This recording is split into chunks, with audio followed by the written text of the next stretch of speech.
And this one comes from Ankan Mishra, who says, one notable feature about India's bilateral success was the astounding number of players that donned the India jersey in the one-year gap between T20 World Cups. Is a lack of continuity responsible for our lack of ICC success? Now, this could be a double-edged sword. It means that you've got some great bench strength. But does it mean you need to pick that bench strength at the right time, at the right place? Yeah, I've always been saying, even before the World Cup, I think India's biggest challenge would be to find that right combination. There is no shortage of players, by players meaning talented players who can take anybody's place at any point of time. They all have done really well in IPL or at international level whenever they've got an opportunity. So I think India's biggest challenge, even going forward from now, would be the approach which they want to play and the right combination, right players at the right point of time.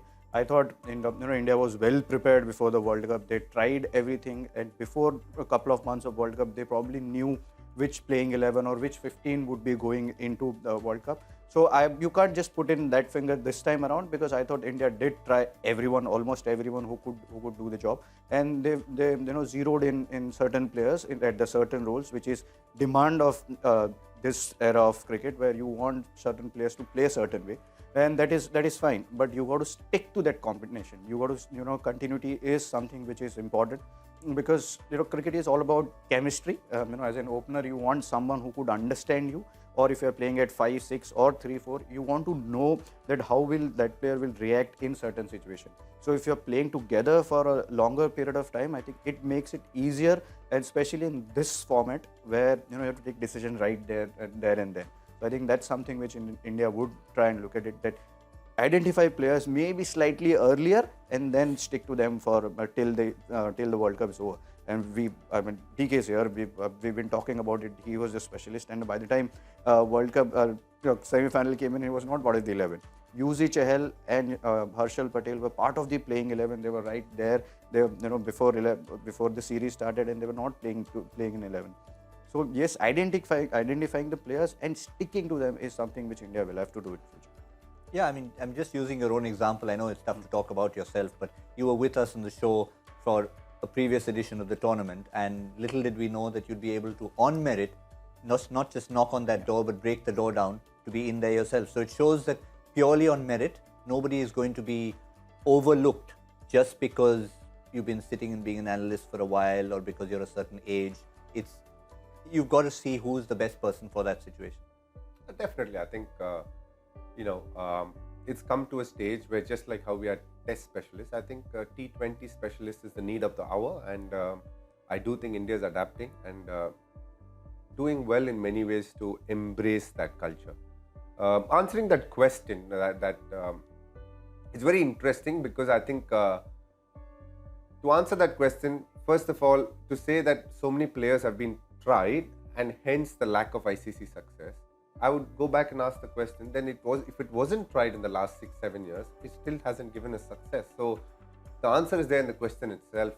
I don't think trying players is a lack of ICC success, because we didn't try it before. We didn't have ICC success then as well. So in many ways, I think when you have a high profile tournament like IPL, with every IPL comes some great performances, some people who have been consistent, and they will throw their hat in the ring and say, hey, I'm ready to play now. Are you willing to give me an opportunity? And that's what happened. But the good thing about Rohit Sharma, and what I really enjoy about him, is his clarity.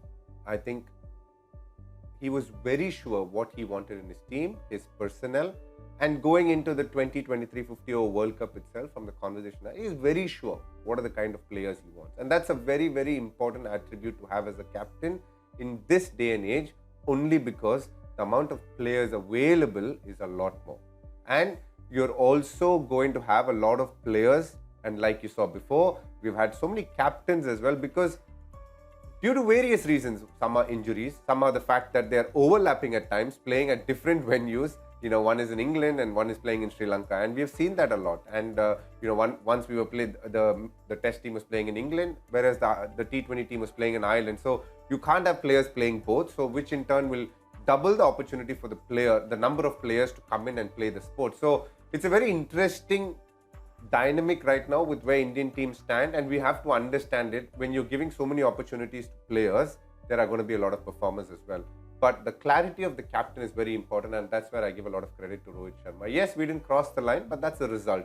But I think the process in leading up to that, all players were very sure where they stood with him. Even the likes of an Akshar Patel, if a Jadeja was available, was made very clear as to you might not make it to the World Cup because we have a Jadeja. The reason is we prefer somebody, whatever. The reason being very clear, and it was communicated to him. And I think that is what they respect in the current setup a lot.